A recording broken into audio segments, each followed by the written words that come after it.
They say the Appalachian forests have rules. And they say those who break them don't come back the same. If you find this recording, don't go looking for me. I thought the ridge was just a legend, just another hill with creepy stories. But it knows your name when you say it out loud, and it never forgets. Harper. No signal, no map, no way back. That's the moment you realize you're not lost in the Appalachians. You're being kept. Her name was Harper Lorne, 28, bold, sarcastic, and one of those people who believed there was a rational explanation for everything. Harper wasn't just a hiker, she was an anthropologist, PhD candidate at a university no one had ever heard of, specializing in Appalachian folklore. To her, stories of people going missing in these mountains were cultural artifacts, not warnings.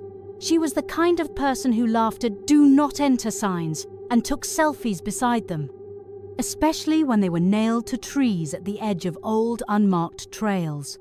She came to the Cranebrook region, deep in western North Carolina, for her dissertation, a week-long solo trip into the woods, where she could document first-hand accounts, visit old trail markers, and follow a path few dared to walk anymore. Locals called it the Ridge That Whispers. They said things went wrong up there. People heard voices, saw wrong-shaped things at night. Some came back different.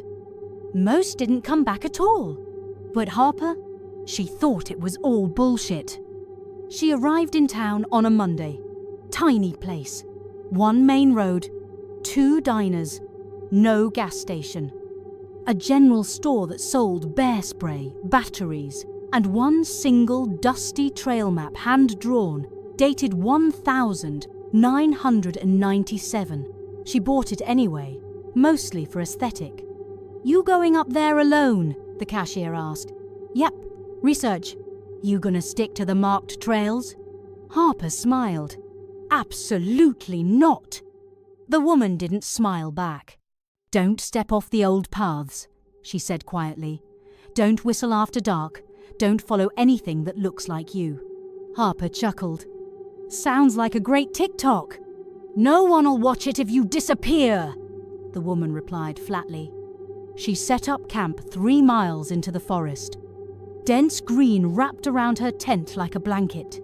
The air was damp, mossy. Every so often she'd hear a bird call she couldn't identify, or the snapping of branches too far away to matter. She was excited. This was exactly what she wanted. Complete isolation. No Wi-Fi, no noise. Just her recorder, her notepad, and the mystery of the ridge. Her plan was simple. Hike to the old fire tower marked on her paper map, record audio, maybe document some plant life, and return in 5 days. She even had a list of folk rules. She intended to break part of her thesis. Myth versus reality. Deconstructing mountain superstition. Among the rules: never step off the old trail. Don't follow music. Don't take gifts from the forest. Don't speak your name aloud after midnight. Don't look at the ridgeline after sundown. Don't go near the rocks that hum. Harper planned to break all of them, on camera.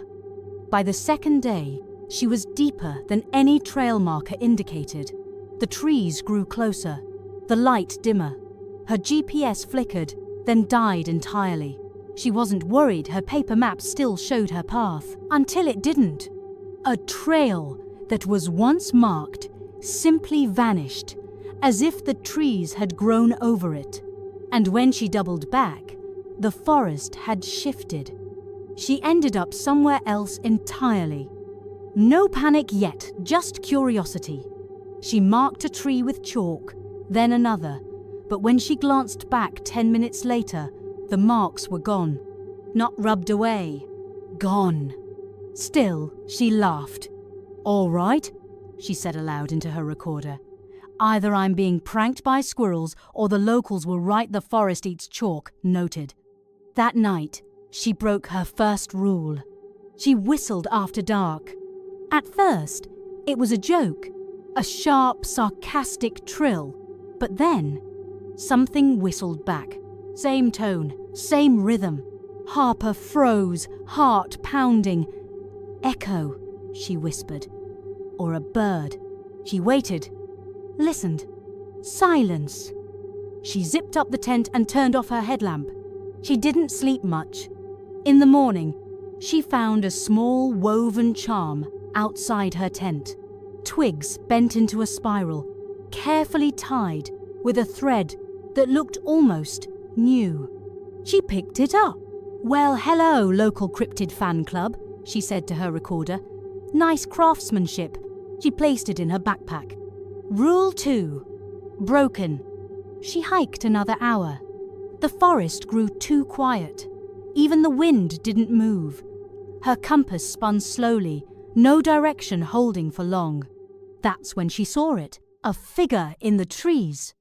Far away, standing perfectly still, facing her, looking exactly like her. Same hoodie, same backpack, same stance. Harper blinked. It was gone. She turned on her recorder. "If someone finds this," she said, her voice trembling for the first time, "I think I just saw..." Static. The device fizzed, cut out. The air behind her vibrated softly like a low hum from the rocks beneath her boots. Rule 3, she realized too late. Don't follow anything that looks like you. And Harper, rational, fearless Harper, turned to follow anyway. She walked for hours. The forest no longer felt like the forest. It felt staged, familiar, wrong, like a memory she couldn't fully place. The trees were too evenly spaced, the rocks too smooth. Her boots crunched over leaves that looked dry but felt damp. Every so often she'd see glimpses of herself. Not directly, just the shape of someone her size, in her clothes, stepping out of sight as soon as she looked. Always ahead, always just out of reach. She stopped calling out. She stopped recording. She just kept walking, because she didn't know how to stop. Mid-afternoon, she stumbled into a clearing. A fire pit. Half-burned logs. A plastic bottle sun-bleached and cracked. Signs of life. Or of someone who tried to stay alive. She dropped her backpack, hands shaking. It was getting colder, even though the sun was still up. Her breath fogged lightly as she leaned over the fire pit. Among the ashes, something metallic gleamed. A recorder. Not hers. An older model scratched, dented. She picked it up, pressed play. Static. Then a voice. Female. Whispering. He walks the ridge in silence. He wears your skin when you speak too loud. Don't talk after sundown. Don't whistle. Don't say your name. The voice cut off, replaced by a sound Harper had only heard once before, years ago, in a lab. Infrasound. Low-frequency rumble, just beneath human hearing, designed to test panic responses in enclosed spaces. It wasn't coming from the recorder. It was coming from the ground. She dropped the device and backed away. Her pulse thudded in her ears. "I'm done," she said aloud, forcing her voice calm. "We're done." She unfolded her paper map. It was blank. The trails, landmarks, even the fire tower gone. Only a faint line remained. A curve, a ridge. She threw the map down and turned. She was no longer alone. A figure stood at the edge of the clearing, wearing her hoodie, her backpack, her face, but wrong. Like someone had tried to wear her, but didn't understand how movement worked. The shoulders didn't rise evenly. The arms hung too long. The smile was stretched. Harper didn't scream. She ran. Branches clawed at her. Roots pulled her down.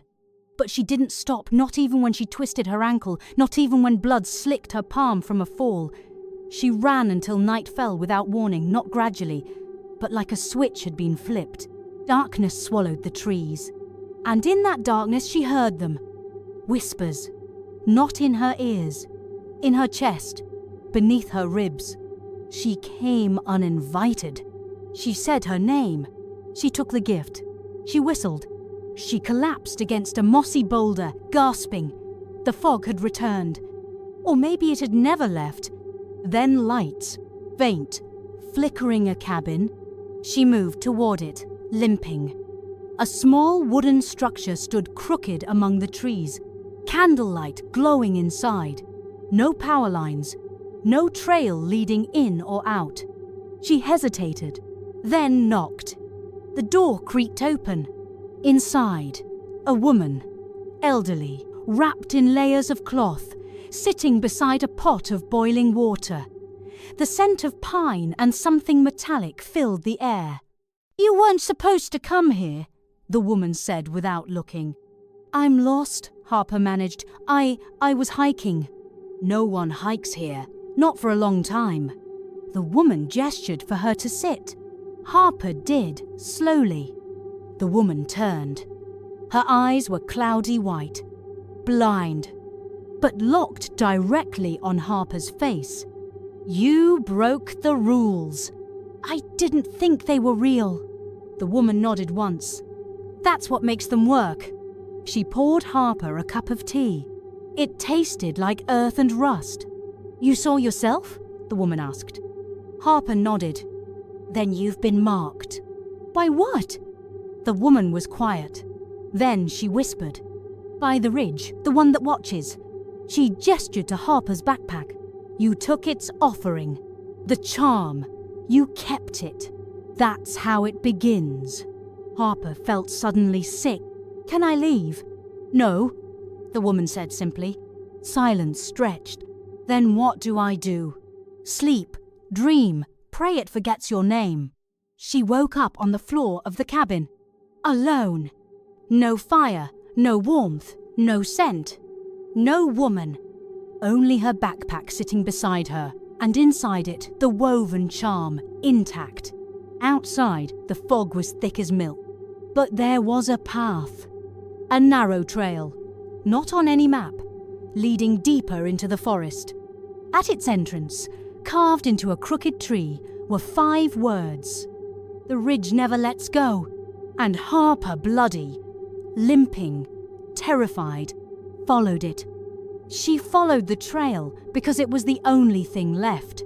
It didn't feel like a choice, more like inertia, like the forest was gently suggesting her direction, and her body complied before her mind could resist.